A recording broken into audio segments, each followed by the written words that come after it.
Welcome to commerce crackers. मैं आपका बड़ा भाई प्रियांशु। हम क्लास 11th अकाउंट्स का फर्स्ट चैप्टर डिस्कस कर रहे हैं, that is meaning and objectives of accounting. आज इस चैप्टर की सेकंड क्लास है। लास्ट क्लास में हमने कैरेक्टरिस्टिक्स ऑफ अकाउंटिंग डिस्कस किए थे। आज की हमारी पहली हेडिंग है ऑब्जेक्टिव्स ऑफ अकाउंटिंग, अकाउंटिंग के उद्देश्य। तो पहली हेडिंग है objectives of accounting.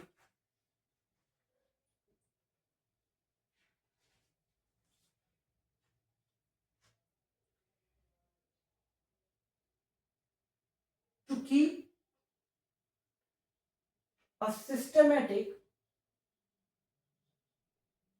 record,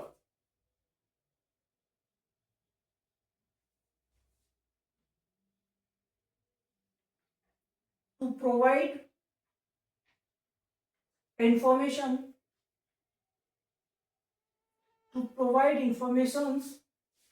to various parties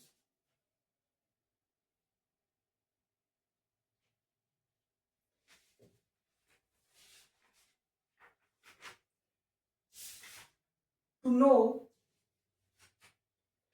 financial position,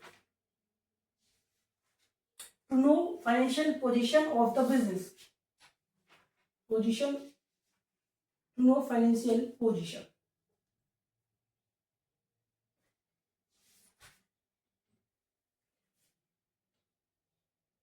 to detect errors and frauds,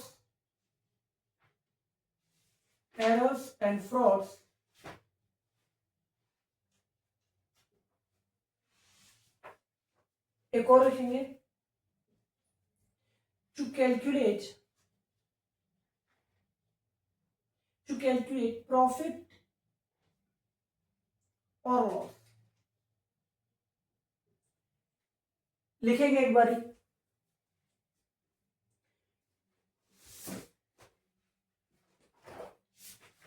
to keep a systematic record, accounting को बनाने का एक उद्देश्य ये भी है कि साल के दौरान जो बिजनेस डीलिंग्स हुई, जो ट्रांजेक्शन्स हुई, उनका एक रिकॉर्ड रखा जा सके। Second, to provide information to various parties, accounting को बनाने का एक उद्देश्य ये भी है कि जो business parties like bank, investor, share holders, proprietor, employees, उनको इंफॉर्मेशन प्रोवाइड कराई जा सके। थर्ड है टू नो फाइनेंशियल पोजीशन को पता करना, एक ये उद्देश्य है। To detect errors and frauds, accounting को बनाने का एक उद्देश्य ये भी है कि जो एरर्स हैं, जो गलतियां हैं, उनको फाइंड आउट किया जा सके। फिफ्थ, टू कैलकुलेट प्रॉफिट और लॉस, और इन पर तो हम कब से बात ही कर रहे हैं। तो ये कुछ मुख्य उद्देश्य मैंने अकाउंटिंग के लिखे। बाकी अकाउंटिंग के बहुत सारे उद्देश्य हो सकते हैं, या है आपकी पुस्तक में बहुत सारे दे रखे होंगे। तो ये मैंने कुछ मुख्य उद्देश्य लिखे। मैं ये मान के चल सकता हूं कि आपके पास पुस्तक तो होगी। जल्दी से इसे लिखेंगे।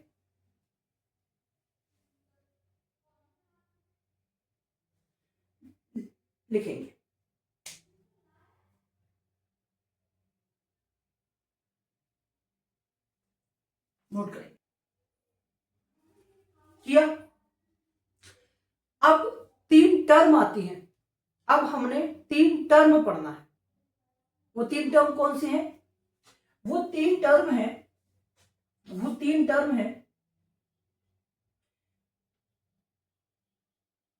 बुककीपिंग,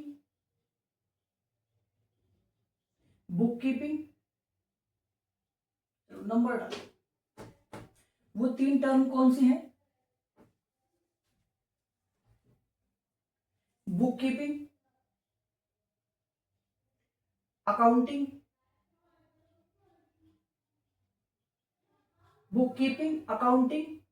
और अकाउंटेंसी। ये तीन टर्म्स का मीनिंग आपने समझना है। कई बारी हम इन तीनों टर्म्स का एक ही मीनिंग समझ रहे होते हैं, कई बार हम इन तीनों टर्म्स का एक ही अर्थ समझ रहे होते हैं, but there was some difference, इनमें कुछ असमानताएं हैं। अगर हम बुक कीपिंग की बात करें, बुक कीपिंग क्या है? बुक कीपिंग को आप कह सकते हैं, बुक कीपिंग एक क्लरिकल वर्क है। बुक कीपिंग एक क्लरिकल वर्क है, या आप कह सकते हैं कि बुक कीपिंग एक रूटीन वर्क है। क्योंकि बुक कीपिंग में सेम डे ट्रांजेक्शन को रिकॉर्ड किया जाता है। बुक कीपिंग में ट्रांजेक्शन को सेम डे रिकॉर्ड किया जाता है। जैसे मैं एक एग्जांपल लेता हूं। मान लीजिए आप मार्केट गए और आपको एक शर्ट खरीदना है, तो आप मार्केट गए, आपने एक बढ़िया सी शर्ट परचेज की, और वो जो रिटेलर है, जो शॉपकीपर है, उसने आपको एक बिल दिया। जो बिल देता है, तो आपने देखा होगा कि वो शॉपकीपर जो बिल बनाता है, आपका जो बिल बनाया, उस बिल के नीचे एक ब्लू वाला कार्बन लगा होता है, ब्लू कलर का कार्बन लगा होता है, ताकि जब वो उसने आपका बिल बनाया तो उस बिल के नीचे एक और बिल बना, तो उसमें से एक बिल आपको दे दिया, और जो वो नीचे छप गया था वो बिल उसने अपने पास रख लिया। तो उसने वो क्या किया? उसने ट्रांजैक्शन को सेम डे रिकॉर्ड किया। तो वो बुक कीपिंग है। वो क्या है? उसे हम बुक कीपिंग कहेंगे। ठीक है, हम सब करेंगे एक बार, अगर बुक कीपिंग समझ आया तो। बुक कीपिंग एक क्लरिकल वर्क है, वो एक रूटीन वर्क है। ट्रांजैक्शन को उसमें सेम डे रिकॉर्ड किया जाता है। उस शॉपकीपर की वो जो बिल बुक है, वो बिल बुक क्या है? वो बिल बुक उसकी बुक कीपिंग है। वो ट्रांजैक्शन को सेम डे रिकॉर्ड करता है। ठीक, बात समझ आती है? अब बात करेंगे अकाउंटिंग की। अकाउंटिंग में फाइनेंशियल स्टेटमेंट्स प्रिपेयर किए जाते हैं। अकाउंटिंग में फाइनेंशियल स्टेटमेंट्स प्रिपेयर किए जाते हैं। फाइनल अकाउंट्स बनते हैं, जैसे trading account, profit and loss account, balance sheet. जैसे वो जो शॉपकीपर है, जब वो अपने फाइनेंशियल स्टेटमेंट्स बनाएगा, तो वो किस बेस पर बनाएगा? वो जो उसके पास बिल बुक है, वो उस बिल बुक के बेस पर अपने फाइनेंशियल अकाउंट्स बनाएगा, अपने जो अपना प्रॉफिट एंड लॉस अकाउंट बनाएगा, अपना ट्रेडिंग अकाउंट बनाएगा, वो उस बिल बुक के बेस पर बनाएगा। तो अकाउंटिंग में हम फाइनेंशियल स्टेटमेंट्स प्रिपेयर करते हैं। ठीक, बुक कीपिंग और अकाउंटिंग समझ में आया? हम सब करेंगे फटाफट, आगे बढ़े। अब आता है हमारा अकाउंटेंसी। अकाउंटेंसी को मैं अपनी भाषा में कहता हूं कि जिस तमीज, तहजीब और तरकीब से फाइनेंशियल स्टेटमेंट्स बनाए जाते हैं, उसे अकाउंटेंसी कहते हैं। ये हुई मेरी भाषा, लेकिन पुस्तक की भाषा ऐसी नहीं है। पुस्तक क्या कहती है? तो बुक लैंग्वेज है the knowledge of an accounting principles techniques is called accountancy. ये बुक लैंग्वेज है, यानी जिन प्रिंसिपल्स को, जिन टेक्निक्स को अप्लाई करके हम अकाउंटिंग बनाते हैं। मीन्स अगर तीनों समझ आया तो एक बार थम्स अप करके बताएंगे। ठीक, अब इस चैप्टर में बस दो चीज अपने को पढ़ना है। हमें पढ़ना है, एक एडवांटेजेस ऑफ अकाउंटिंग, और दूसरा, क्योंकि आपको पता है कि जिस चीज की अच्छाई होती है, अगर किसी चीज की अच्छाई है तो उसी चीज की बुराई भी है, लिमिटेशंस भी है। तो अब सिर्फ दो ही चीज हमें पढ़ना है, एडवांटेजेस ऑफ अकाउंटिंग और लिमिटेशंस ऑफ अकाउंटिंग। तो हेडिंग डालेंगे जल्दी से। अच्छा, मैं इसको हटा दूं। मैं इसको हटा रहा हूं, लिखेंगे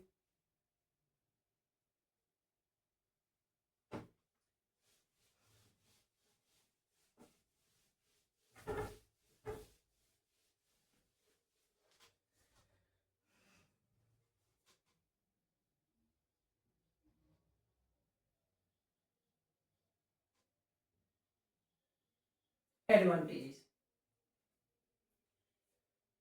एडवांटेजेस क्या क्या है?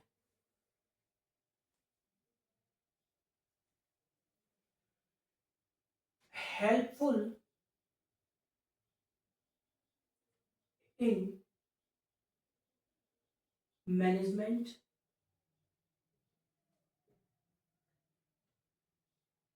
और लिखेंगे लोन, हेल्पफुल इन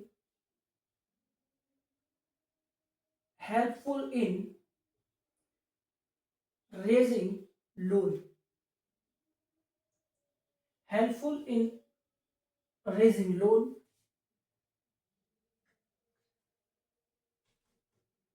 नेट नेट प्रॉफिट और लॉस। एक और लिख लो, helpful in management, helpful in raising loan, net profit और लॉस,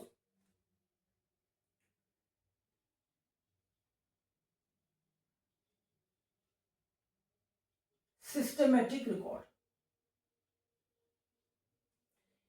ये मैंने कुछ एडवांटेजेस लिखे, helpful in management, helpful in raising loan, net profit और लॉस, सिस्टमेटिक रिकॉर्ड। देखेंगे helpful in management, accounting management में कैसे हेल्प करता है? तो अकाउंटिंग मैनेजमेंट में प्लानिंग में हेल्प करता है, डिसीजन मेकिंग में हेल्प करता है, डिसीजन मेकिंग में हेल्प करता है, डिसीजन मेकिंग में हेल्प करता है, बिजनेस कंट्रोलिंग में हेल्प करता है, कंट्रोलिंग में हेल्प करता है,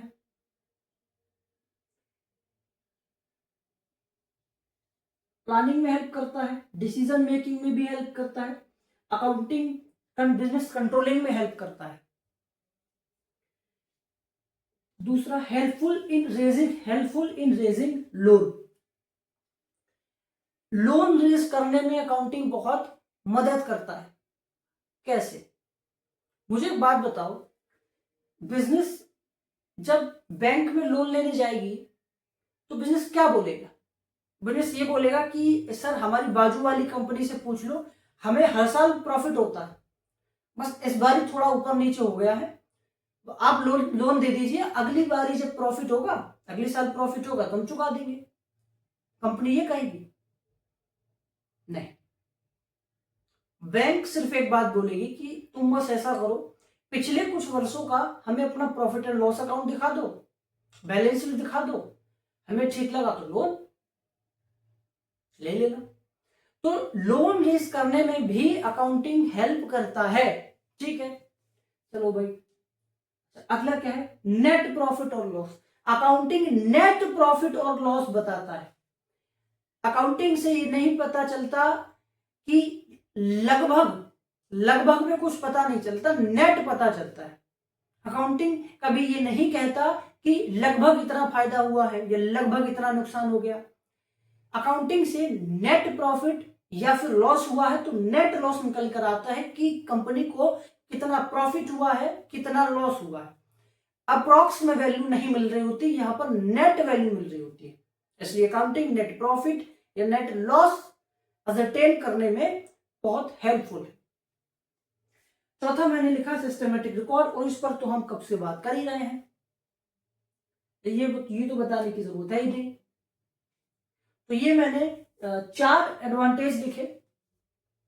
अकाउंटिंग के बहुत सारे एडवांटेजेस हैं, मैं और भी लिख दूं कि थ्योरी है, ठीक। इसके बाद इस चैप्टर में हमारा एक टॉपिक बचता है सिर्फ एक हेडिंग बचती है, लिमिटेशंस ऑफ अकाउंटिंग। हमें लिमिटेशंस पढ़ना है,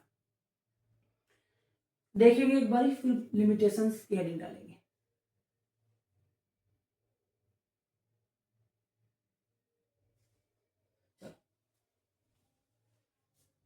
हेडिंग डालेंगे limitations.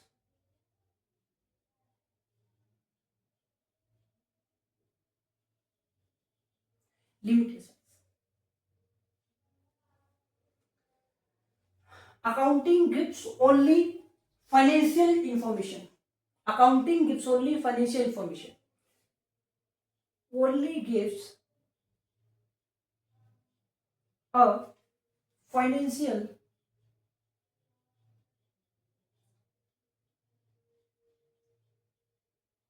information.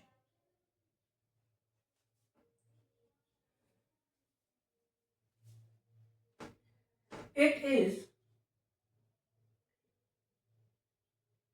based on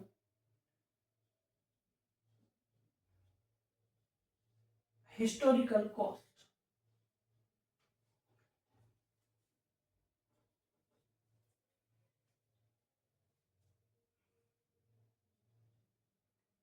It is based on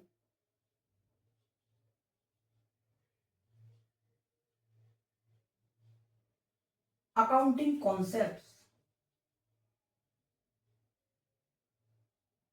It is based on accounting concepts.